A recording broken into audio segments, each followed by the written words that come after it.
Hello, fellow Walking Dead fans. Solid Dave Snake here, continuing my reviews for the Walking Dead TV Series 9 action figures by McFarlane Toys. And today we're going to take a look at the fan vote action figure that McFarlane Toys had for the Walking Dead TV Series 9. And that is Beth Greene.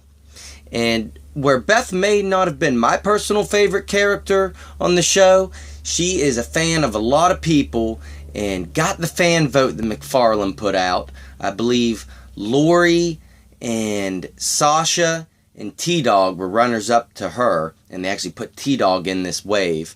But we all have to be thankful that McFarlane did this for us, allowed us to have a fan vote for what action figure we wanted in a series. I thought that was really cool, but now, after they've done this and decided to cancel the 5-inch line, what the heck was the point in allowing the fans to vote on an action figure in it? You're going to listen to the fans on a vote for what action figure they want, but then end up canceling that line when there's outrage and a cry for the 5-inch figures to stay. It just makes zero sense to me, but they did do the fan vote, and this is who we voted for. So she is 2 per case and seems to be selling very well around the country so far. So keep buying her up, and hopefully McFarlane will go back to doing the 5-inch line and allow us to have more fan votes.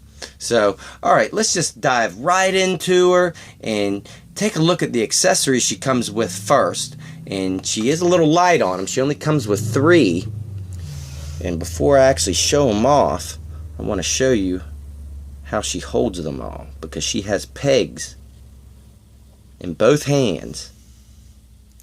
With the way they did her hands with the sleeves going over them, I guess this was the only route that they could think of to allow her to hold her weapons. And if you can see, there's a hole right here, and the peg in her hand is going through it right now. And it actually doesn't look too bad with the assault rifle. And now you can see the peg in her hand. This one actually, she holds the best, but she can't hold it two-handed like an actual assault rifle. But it fits in that peg perfect. I'll give you a closer look at it. No sling this go around. Kind of modeled after a M4 or an AR is what it looks like to me. Has the raised side up top. So pretty cool assault rifle. And now we'll take a look at her pocket knife in her other hand. And as you can tell, she does not hold this one as well.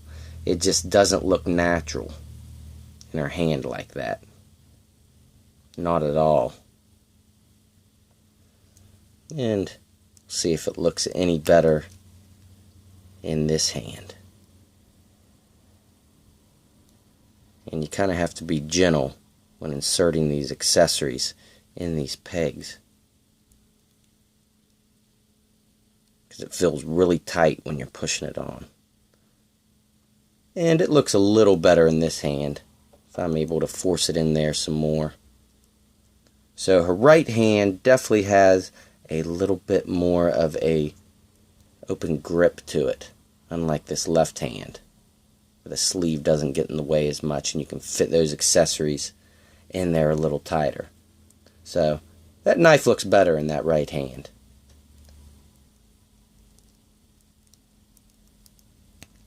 And try to give you a little closer look at that pocket knife. It's pretty good.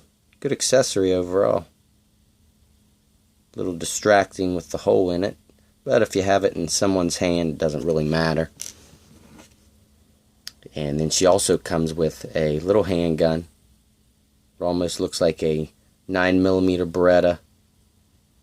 This handgun has actually come with other figures, just without that hole in it. And see if I can't get the pistol in there. Wow, it's really tight on this. You know what? I'm not going to force that. I had it on there before and it was really tight and it didn't look natural in that hand. This one doesn't really look good in either hand, that grip so wide. But those are the 3 accessories she comes with.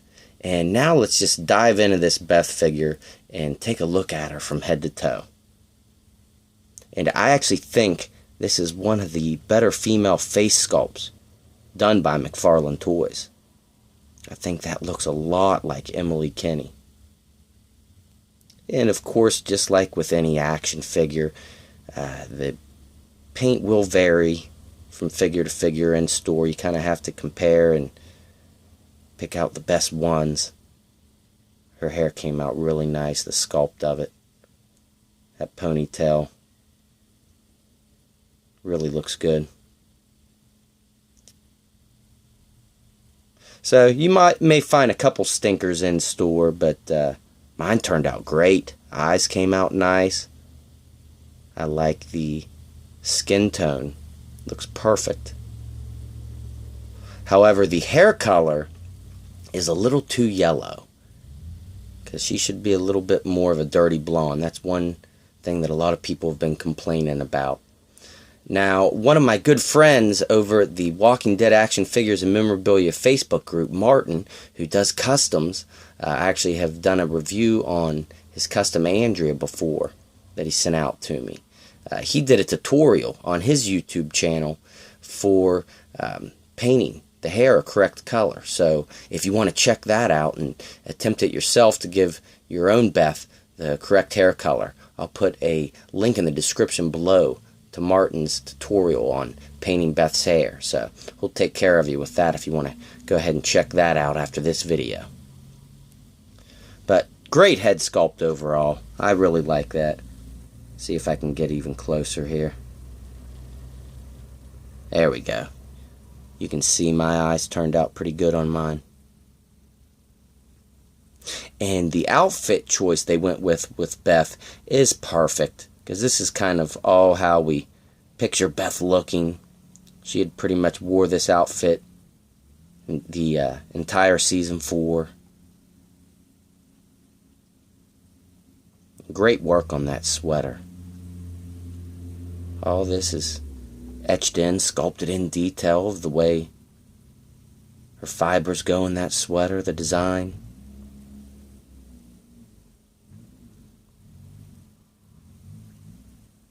Incredible work on a 5-inch action figure. Great detail.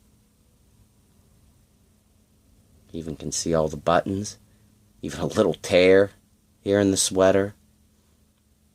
Her shirt underneath the sweater is weathered and looks a little dirty and wore in.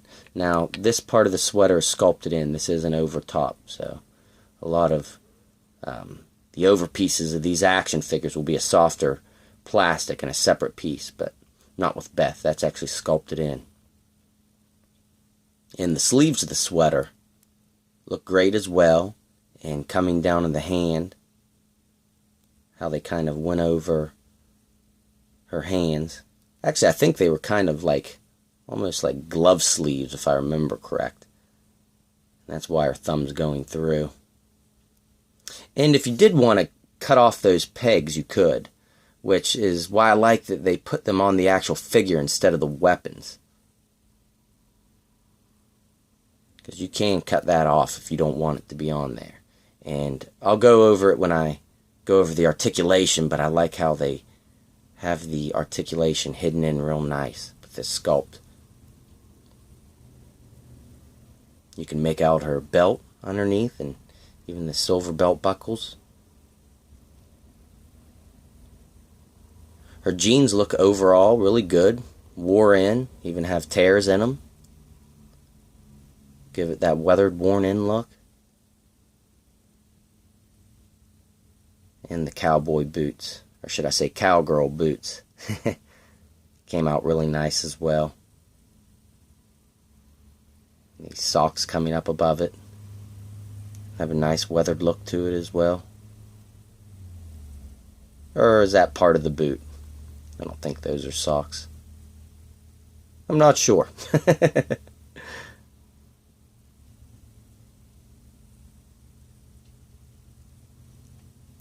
So, Great sculpt. Great likeness to the actress Emily Kinney.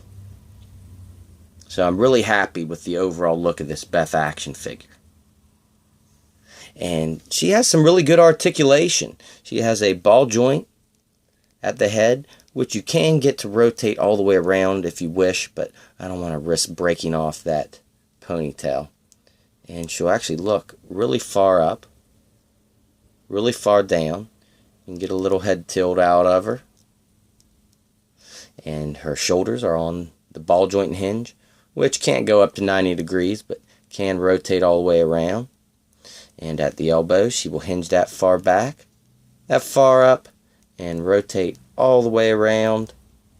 And she has a nice cut point here at the lower part of her arm, kind of her upper wrist, which you can isolate that and rotate it, because she does not have the normal articulation the other characters have here at the actual hand. She just has a hinge there, and it is on a peg, so you can rotate it. It might have been kind of hard to see. Her hands are so small, but you can get full rotation out of that. And the hinge really goes down far and back as well.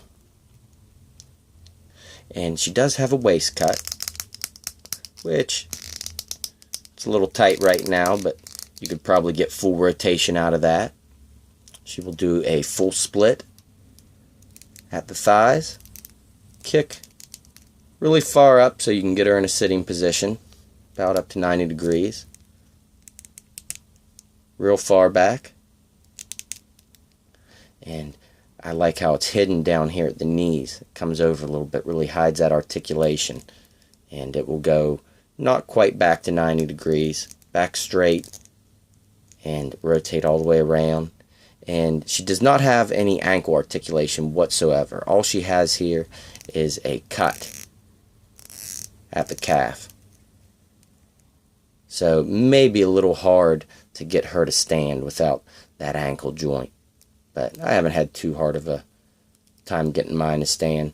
So, alright everybody, that is the Beth Greene action figure. I hope you all enjoyed the review. Let me know what you think of this action figure, if you were happy with the fan vote, and stay tuned, because I will have the Water Walker review up next. So I'll catch you then, everyone.